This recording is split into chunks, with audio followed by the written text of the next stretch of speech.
Hello students, welcome back. आज की class में हम सिंगल एंट्री कंटिन्यू करेंगे अपना टॉपिक। अभी तक हमने सिंगल एंट्री के बेसिक क्वेश्चंस कर लिए थे और लास्ट क्लास में हम लोगों ने जो क्वेश्चंस करे थे वो थे conversion of single entry system into double entry system, जहां पर हमने BR account, BP account, total creditors account और टोटल डेटर्स अकाउंट बनाए थे। आज हम इसके फुल फ्लेज क्वेश्चंस को अटेम्प्ट करेंगे। तो आइए देखते हैं। हमें मनमोजी लाल के बिजनेस की पोजीशन गिवन है 1 अप्रैल 2018 पे कि उनके पास क्रेडिटर्स थे 1,70,000 रुपीस के, फ्री होल्ड प्रीमिसेस थे, स्टॉक, डेटर, फर्नीचर। इसके साथ साथ हमें क्वेश्चन के अंदर ही इनकी कैश बुक का एक एक्सट्रैक्ट गिवन है, फिर हमें एडिशनल इंफॉर्मेशन गिवन है। हमें कहते हैं ट्रेडिंग P&L अकाउंट और बैलेंस शीट बनानी है। सबसे पहले हम बनाएंगे opening balance sheet. Opening balance sheet यानी कि जो बैलेंस शीट हम बनाएंगे वो है 1 अप्रैल 2018 की। हमें गिवन है क्रेडिटर्स हैं 1,70,000 रुपीस के, हमने लिख दिए जी बैलेंस शीट की लायबिलिटी साइड पे। फ्री होल्ड प्रीमिसेस एसेट है तो एसेट साइड पे लिख दिया। स्टॉक अगेन एसेट है, डेटर अगेन एसेट है तो हमने बैलेंस शीट की एसेट साइड पे लिख दिया। फर्नीचर अगेन एक एसेट है, ये भी हमने मेंशन कर दिया। इसके बाद जो हमें एडिशनल इंफॉर्मेशन में दे रखा है कि बैंक ओवरड्राफ्ट 1 अप्रैल 2018 पे कितने रुपए का था, 1 लाख रुपीस का था।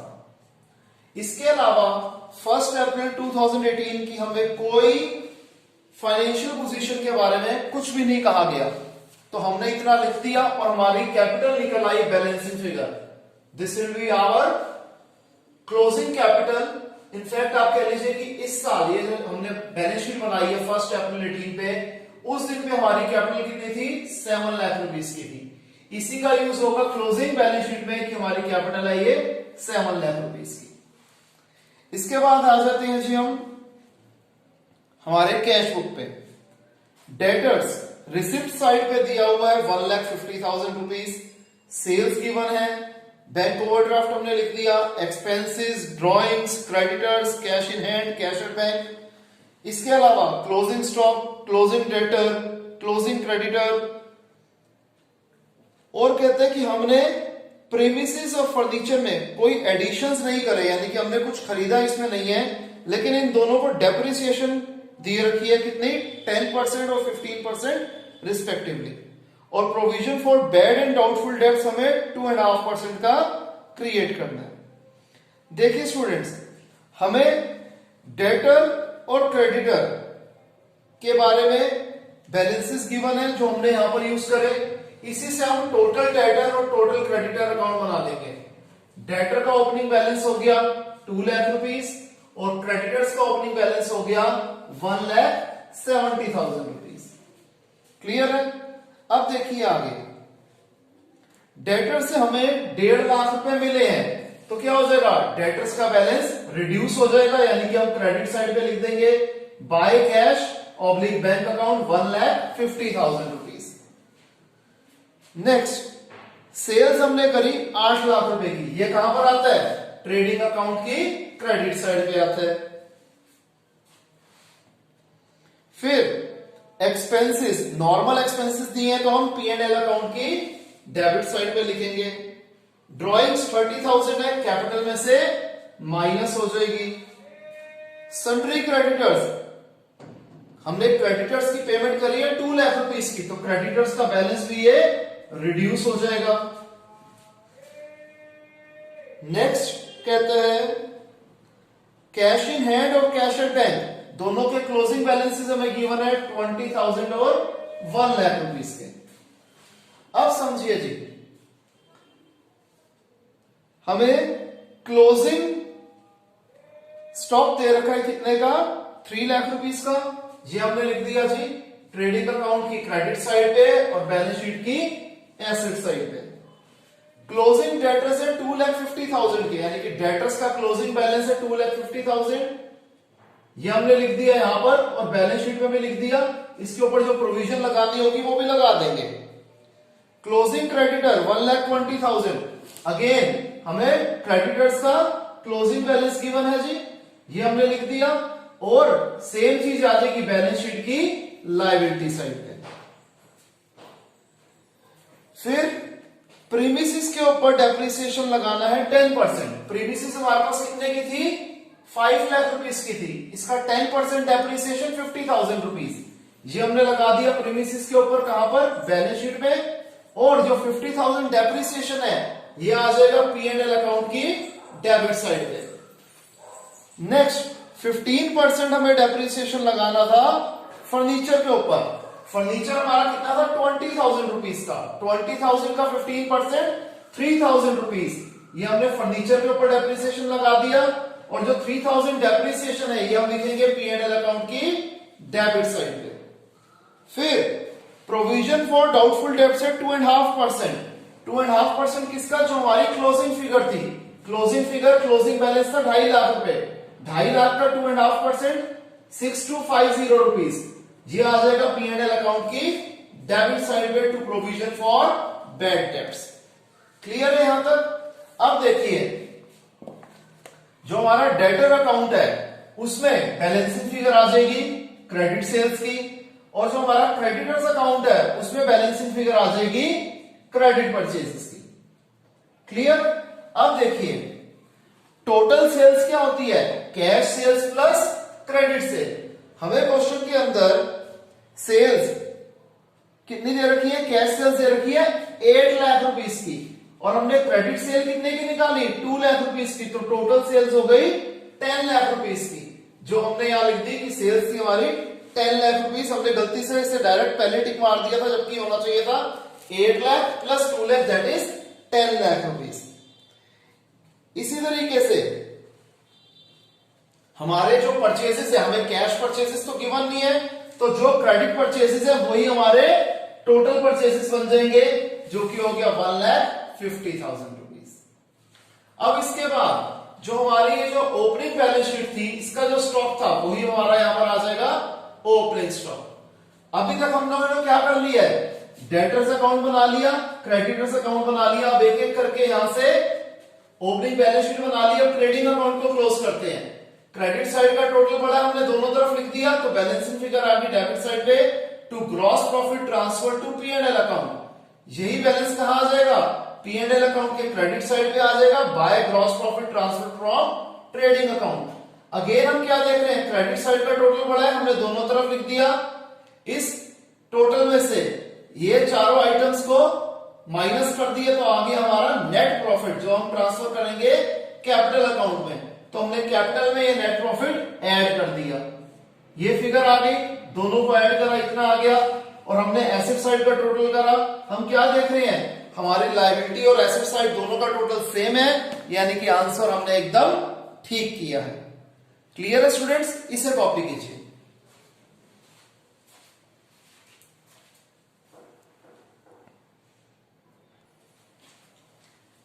तो आइए स्टूडेंट्स, अब हम लास्ट क्वेश्चन करते हैं हमारे इस चैप्टर का, जो कि है इलस्ट्रेशन 25।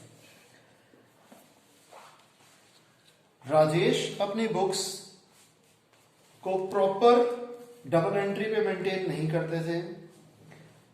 हमें पर्टिकुलर्स दिए हुए हैं, हमें ट्रेडिंग अकाउंट, P&L अकाउंट और बैलेंस शीट बनानी है। लास्ट क्वेश्चन जो हमने किया था वो करा था कि हम लोगों ने सारा कुछ किया था, सारी आइटम्स लिखी थी, इसमें भी बनाएंगे। बस फर्क क्या है, इस बार हमने इस तरीके से बनाया कि क्वेश्चन एक्चुअली इसी फ्लो में होना चाहिए कि पहले हम वर्किंग नोट्स बनाते हैं, बाद में हम जो चीज रिक्वायर्ड है कि ट्रेडिंग, P&L अकाउंट और बैलेंस शीट बनानी है वो हम बाद में बनाते हैं। तो पैटर्न जो होता है करने का वो यही रहता है जो हमने इस क्वेश्चन में यूज किया है। तो आइए स्टार्ट करते हैं। क्या करेंगे, हमने पहले सारे परफॉर्मे बना देंगे और एक एक करके आइटम्स जो जहां जहां पर आती है उसे लिखना शुरू करते हैं। डेटर्स का हमें ओपनिंग बैलेंस और क्लोजिंग बैलेंस दे रखा है, तो ये कहां कहां आएगा, ओपनिंग बैलेंस शीट में भी डेटर आएगा एसेट साइड पे, और क्लोजिंग बैलेंस शीट में भी एसेट आएगा डेटर आएगा एसेट साइड पे।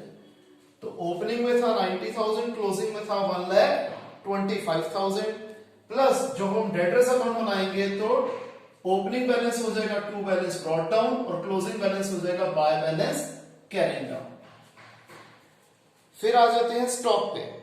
ओपनिंग स्टॉक 49,000 है। ये कहां जाएगा? एक तो ओपनिंग बैलेंस शीट की एसेट साइड पे और दूसरा ट्रेडिंग अकाउंट की डेबिट साइड पे। ठीक है जी। ओपनिंग स्टॉक 49,000 लिख दिया। क्लोजिंग स्टॉक 66,000 ये कहां पे जाएगा? ट्रेडिंग अकाउंट के क्रेडिट साइड पे और क्लोजिंग बैलेंस शीट की एसेट साइड पे। ये भी हमने लिख दिया जी। नेक्स्ट है हमारा फर्नीचर। फर्नीचर का ओपनिंग बैलेंस है 5,000 यानी कि ओपनिंग बैलेंस शीट की एसेट साइड पे हमने लिख दिया। क्लोजिंग बैलेंस है 7,500 तो हमने लिख दिया जी क्लोजिंग बैलेंस शीट की एसेट साइड पे 7,500। क्रेडिटर्स ओपनिंग बैलेंस शीट की लायबिलिटी साइड पे 30,000 रुपीज और क्लोजिंग बैलेंस शीट की लायबिलिटी साइड पे 22,500 रुपीज। अब हम क्योंकि टोटल क्रेडिटर्स अकाउंट में आ रहे हैं तो ओपनिंग बैलेंस होता है by balance brought down, closing balance होता है टू बैलेंस कैरिंग डाउन। यहां पर भी हमने इसे लिख दिया। ठीक है जी। आगे देखते हैं। फिर हमें दे रखा है कि जो उनकी ट्रांजैक्शंस है वो इस तरीके से हुई। कैश कलेक्टेड फ्रॉम डेटर्स 3,04,000 हमें डेटर से 3,04,000 रुपए मिले हैं। अब इसका इफेक्ट कहां जाएगा? एक तो डेटर्स हमारे कम हो जाएंगे 3,04,000 रुपए से प्लस सेकंड इफेक्ट क्या जाएगा कि कैश बुक का बैलेंस हमारा 3,04,000 रुपए से बढ़ जाएगा। आगे कैश पेड टू क्रेडिटर्स 2,20,000 एक तो हमारा कैश बुक का बैलेंस रिड्यूस हो जाएगा और हमारा क्रेडिटर्स की भी लायबिलिटी हमारी ये रिड्यूस हो गई यानी कि हमने डेबिट साइड पे लिख दिया। सैलरीज कहां आएगी? P&L अकाउंट की डेबिट साइड पे 60,000 रुपीज और सैलरी से हमारा कैश रिड्यूस होगा तो कैश बुक की क्रेडिट साइड पे भी लिख देते हैं। फिर रेंट की भी सेम ट्रीटमेंट है। P&L अकाउंट की डेबिट साइड और इससे हमारा क्या हुआ बेटा? हमारी कैश जो है वो रिड्यूस हो गई 7,500 से। ऑफिस एक्सपेंसेस सेम ट्रीटमेंट आएगी जी। P&L अकाउंट की डेबिट साइड और हमारी कैश बुक का बैलेंस इसमें रिड्यूस कर दिया। ड्रॉइंग्स 15,000 हमारी कैश भी रिड्यूस हो गई और हमारी कैपिटल भी रिड्यूस हो गई। एडिशनल कैपिटल इंट्रोड्यूस इससे हमारी कैश बढ़ जाएगी और हमारी कैपिटल भी बढ़ जाएगी। आगे कैश सेल्स 7,500। अब कैश सेल्स को हम पहले अलग से लिख देते हैं कि टोटल सेल होता है cash sale plus credit cell. तो कैश सेल 7,500 हमने लिख दिया और कैश सेल से क्या होगा? हमारा कैश इंक्रीज हो जाएगा। कैश परचेजेस उल्टा इफेक्ट, हमारा कैश डिक्रीज हो जाएगा और टोटल परचेजेस क्या होता है? Cash purchases plus credit purchases. Cash purchases हमने 25,000 भी यहां पर लिख लिया। आगे डिस्काउंट रिसीव्ड हमें डिस्काउंट मिला है तो ये हम कहां लिखते हैं? P&L अकाउंट की क्रेडिट साइड पे। और डिस्काउंट हमें कौन देते हैं? हमारे क्रेडिटर्स देते हैं तो क्रेडिटर्स का बैलेंस इससे रिड्यूस हो जाएगा। इसी तरीके से डिस्काउंट अलाउड हमने डिस्काउंट दिया है, हमारे लिए एक्सपेंस है P&L अकाउंट की डेबिट साइड और हम डिस्काउंट किसको देंगे? अपने डेटर्स को देंगे तो डेटर्स का बैलेंस रिड्यूस हो जाएगा। आगे रिटर्न इनवर्ड। रिटर्न इनवर्ड क्या होती है? Sales return. ये हमें दे रखी है 5,000। ये मैंने यहां पर पहले लिख दिया। टोटल सेल कैसे निकल रही है अभी बताता हूं। रिटर्न आउटवर्ड इसको भी हमने परचेजेस में से माइनस कर दिया। बैड डेट्स एक ही जगह लिखना पड़ेगा क्योंकि हमें ये इंफॉर्मेशन एडिशनल इंफॉर्मेशन नहीं इसको भी दो जगह लिखेंगे। बैड डेट्स कहां आएगा? एक तो आएगा P&L अकाउंट की डेबिट साइड पे, और इससे दूसरा इफेक्ट क्या आएगा कि हमारे डेटर्स का बैलेंस रिड्यूस हो जाएगा। अब जो हमने ये करा था कि रिटर्न इनवर्ड थी, यानी कि जो हमने सामान बेचा था वो वापस आ गया, तो इससे भी हमारे क्या हो जाएंगे, डेटर्स रिड्यूस हो जाएंगे। और जो रिटर्न आउटवर्ड थी उससे हमारी जो लायबिलिटी है, क्रेडिटर्स है, वो रिड्यूस हो जाएंगी। कैश का हमें ओपनिंग बैलेंस दे रखा था 25,000 रुपीज, जो कि कैश बुक की डेबिट साइड पे भी आ जाएगा और ओपनिंग बैलेंस शीट की एसेट साइड पे भी आ जाएगा। अच्छा, सबसे जरूरी बात कि सर हमें यह कैसे पता लगा कि हमने कैश बुक बनानी है। कैश बुक बनानी है इससे पता लगा क्योंकि हमें कैश का ओपनिंग बैलेंस गिवन था और क्लोजिंग बैलेंस निकालने के लिए हमें ये कैश बुक बनानी पड़ी। अब हम एक एक करके अकाउंट्स क्लोज करते हैं, जो बैलेंस शीट है वो क्लोज करते हैं। सबसे पहले मैंने ओपनिंग बैलेंस शीट क्लोज करी। एसेट साइड का टोटल बड़ा है, दोनों तरफ लिख दिया, तो ये हमारी आ गई capital, that is opening capital है 1,39,000। इसको हमने बैलेंस शीट में लिख दिया, ओपनिंग कैपिटल 1,39,000। फिर कैश बुक में डेबिट साइड का टोटल बड़ा है, दोनों तरफ लिख दिया, तो हमारा 10,000 आ गया बैलेंस कैरिंग डाउन। इसको हम कहां लिखेंगे, क्लोजिंग बैलेंस शीट की एसेट साइड पे, कैश इन हैंड 10,000। फिर टोटल डेटर्स अकाउंट, इसमें क्रेडिट साइड का टोटल बड़ा है, दोनों तरफ लिख दिया, तो क्रेडिट सेल्स आ गई हमारी बैलेंसिंग फिगर। तो अब टोटल सेल्स निकल आएगी cash sale plus credit sales, ये आ गई 3,54,000, जो मैंने यहां यूज कर दी थी, इसमें से रिटर्न इनवर्ड माइनस कर दिया। फिर हम क्या करेंगे जी, अब टोटल क्रेडिटर अकाउंट को क्लोज करते हैं। डेबिट साइड का टोटल बड़ा है, दोनों तरफ लिख दिया, बैलेंसिंग फिगर आ गई क्रेडिट साइड पे, जो कि है क्रेडिट परचेजेस की। अब टोटल परचेजेस क्या होता है, cash purchase plus credit purchase, दोनों को ऐड कर दिया, आ गया 2,45,000। ये हमने यहां लिख दिया और इसमें से रिटर्न आउटवर्ड माइनस कर दिया। अब हमारा ओपनिंग बैलेंस शीट बन गई, कैश बुक बन गया, डेटर्स अकाउंट बन गया, क्रेडिटर्स अकाउंट बन गया। अब हम एक एक करके यहां पर आ जाते हैं। ट्रेडिंग अकाउंट में क्रेडिट साइड का टोटल बड़ा है, हमने लिख दिया, बैलेंसिंग फिगर आ गई ग्रॉस प्रॉफिट, जिसे ट्रांसफर किया जाएगा P&L अकाउंट की क्रेडिट साइड पे। क्रेडिट साइड का टोटल बड़ा है, दोनों तरफ लिख दिया, बैलेंसिंग फिगर आ गई नेट प्रॉफिट, जिसे हम क्या करेंगे, ट्रांसफर करेंगे कैपिटल अकाउंट में, तो हमने कैपिटल में नेट प्रॉफिट ऐड कर दिया। अब यहां पर क्या कह रहा है, ये एक पॉइंट हमारा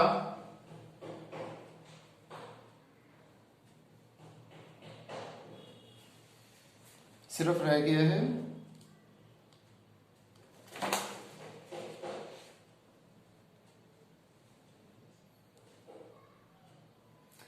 कि जो हमारे 2,500 रुपए से फर्नीचर जो इंक्रीज हुआ था, कहीं पे हमें जो कैश ट्रांजैक्शन की समरी थी ये नहीं दे रखा कि हमने वो क्रेडिटर्स, वो हमने फर्नीचर की पेमेंट करी है। जब हमने फर्नीचर की पेमेंट नहीं करी तो ये उधार है, तो ये बैलेंस शीट की लायबिलिटी साइड पे आ जाएगा क्रेडिटर्स फॉर स्टेशनरी, जो कि आ गया 2,500 पे। अब हम क्या देख रहे हैं, लायबिलिटी साइड और एसेट साइड दोनों का टोटल इक्वल है, यानी कि आंसर हमारा एकदम सही निकला है। तो स्टूडेंट्स यहां पर हमारा क्वेश्चन खत्म होता है। आई होप आपको समझ में आया होगा। किसी भी स्टूडेंट को फर्दर डाउट हो तो हम लाइव क्लास में उसे कवर करेंगे। तो स्टूडेंट्स आज के लिए इतना ही, मिलते हैं नेक्स्ट क्लास में, तब तक के लिए बाय, टेक केयर।